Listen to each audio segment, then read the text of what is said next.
this is gonna be an unpopular opinion or not, but I had a completely different feeling listening to The Cure in the context of the album versus as a single. I interpreted them so differently once I heard the rest of the songs. It's really interesting to me how that can happen because I was so attached to the song The Cure. I would listen to it over and over and over when it first came out. Whenever I found the live versions of the song, you best believe I had that stuff on repeat. I'd be listening all the time. So the song The Cure, on the surface, is a song about how oftentimes you expect a relationship to rescue you from your feelings, from yourself.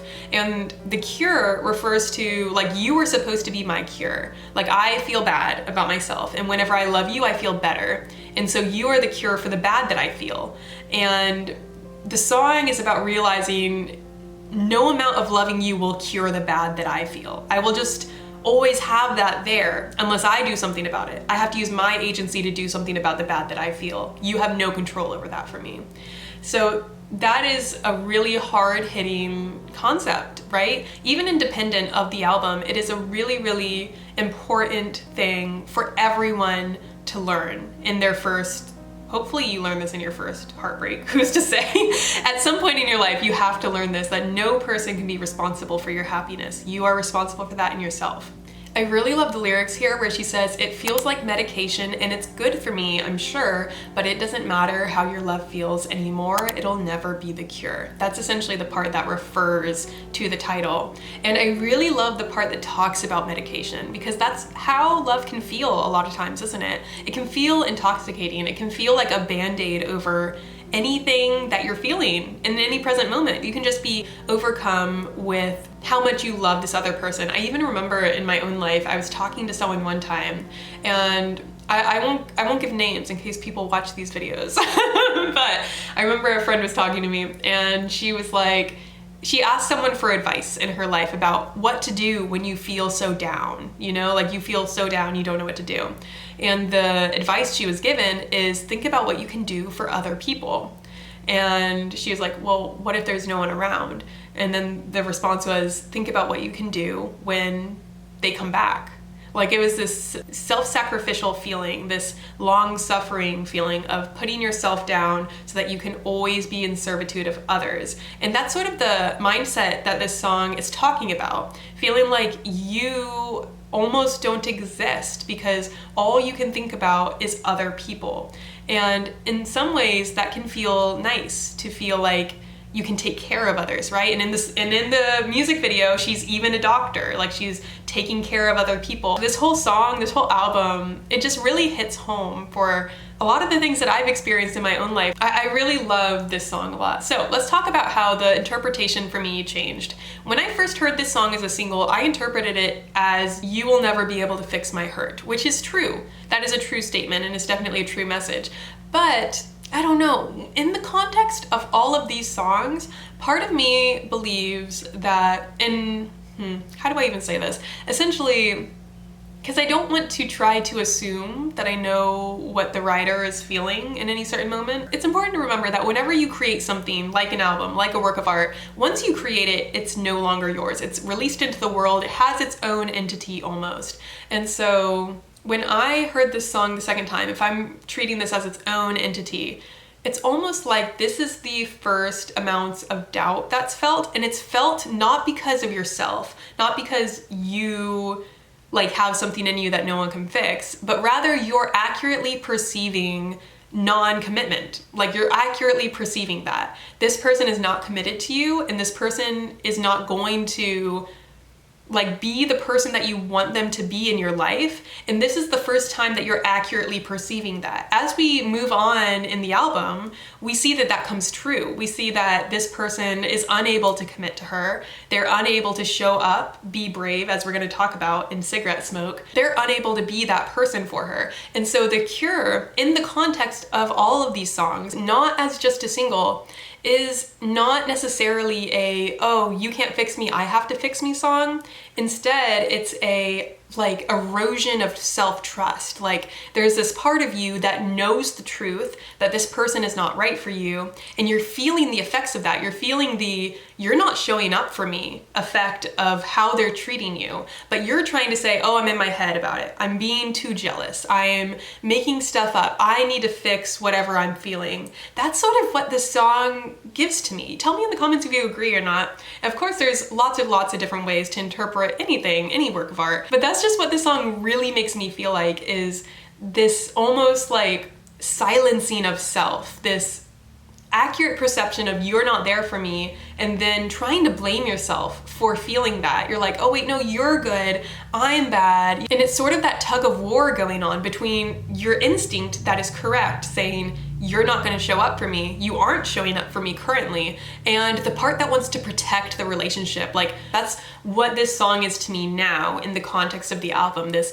push and pull between "I love you, I want to protect the relationship," and "you're not showing up for me, and I can see this ending," like this tug of war going on. Anyway, I just found that to be very interesting. So let's talk a little bit about Cigarette Smoke now. My absolute, just the best song in the ever. It leaves me speechless. This going on right, speechless. Oh my gosh, I love this song so much. I knew the second that I heard it that it was going to be my favorite song, my repeat worthy song for forever and ever and ever. There are so many things that I love about the song Cigarette Smoke. I love how it sounds. I love how sonically it feels like almost acoustic. Those are always going to be my favorite kinds of songs. The acoustic ballad, like heartfelt singer-songwriter feeling songs. I really love how the title, Cigarette Smoke, refers to something that's toxic, something that catches on to other people. It says, "The cigarette smoke clings to my clothes." And that's sort of how it feels whenever you go through a breakup. You're like walking through the world and you feel, it's almost like you can feel it like an odor on you, all of these memories that continue to hang around. And so there's this analogy between the cigarette smoke and the memories. It's a real quiet house with the shower left on, 5 beers in the fridge, and the second car is gone.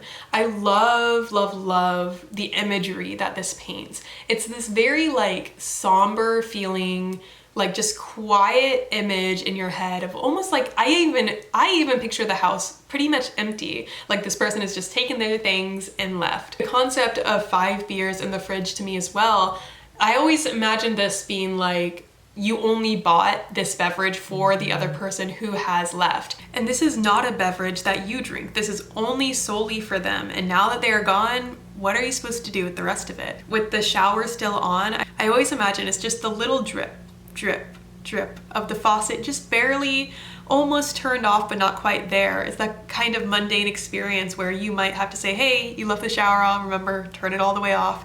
It's about saying goodbye to all of these little mundane moments. And that's what really strikes me about the song Cigarette Smoke. It's not a song that has to like yell about all these grand moments. It's like a song about grief and mourning what has been lost. And because you've gone through the journey of all the other songs on this album, you feel the effect of that person leaving. You have felt in Honeybee, where they are the kind of person that makes you smile and kind of have that skip in your step. You feel all of these moments, and now everything is gone. Anyway, this is the beautiful, beautiful imagery and just the absolute mastery of the simplicity of these lyrics, because these lyrics are so simple, right? It is not hard to find words like these, but to like arrange them in such a way that makes my brain go, you know what I'm talking about. I love this song so much. It's so cool, so cool. Anyway, the first stanza is just a masterclass in how to write beautiful, striking imagery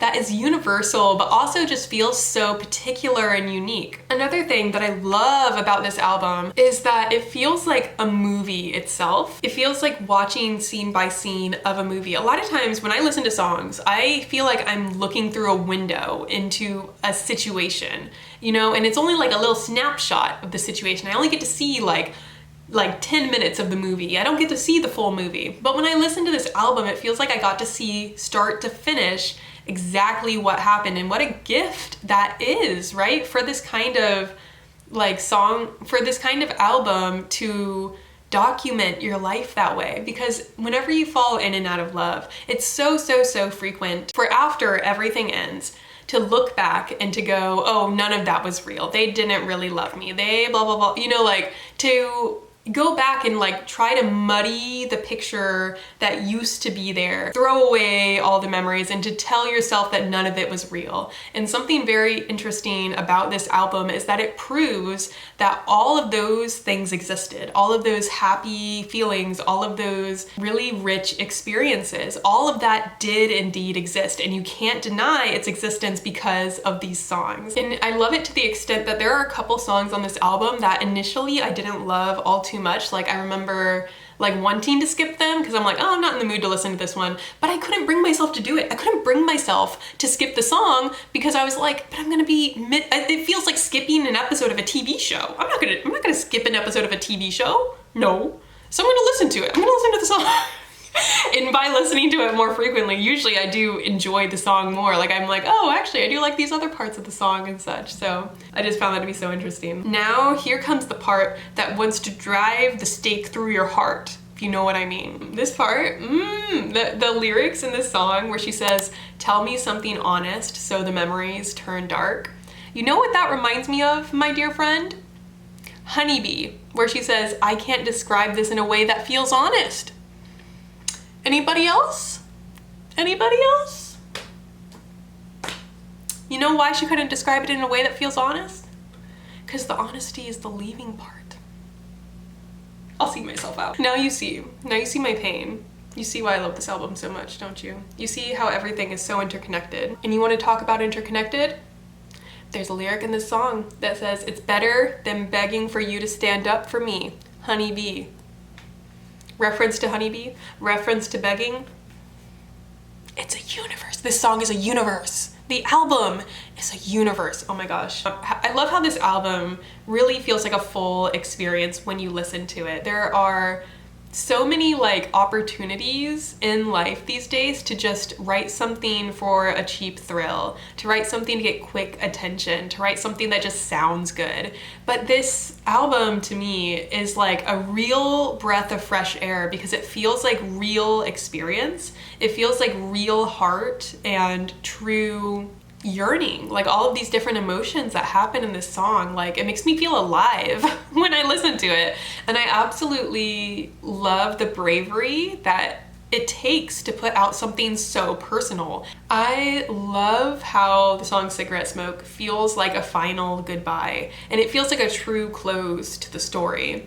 And I don't know why, but I never expected this album to feel this way. Whenever I heard Drop Dead and The Cure, I always knew there would be some divergence from the happy-go-lucky, feeling so in love crush feeling. I always knew it would get like, you know, a little bit more bitter or a little bit more dark or something like that. But I never imagined I would see a true goodbye in the album. And I can't help but feel just like absolutely grateful for the way that this album was written and composed, because I just love to listen start to finish. It's what a bookend it is to have Drop Dead, the first track about having the crush, and Cigarette Smoke about that final goodbye.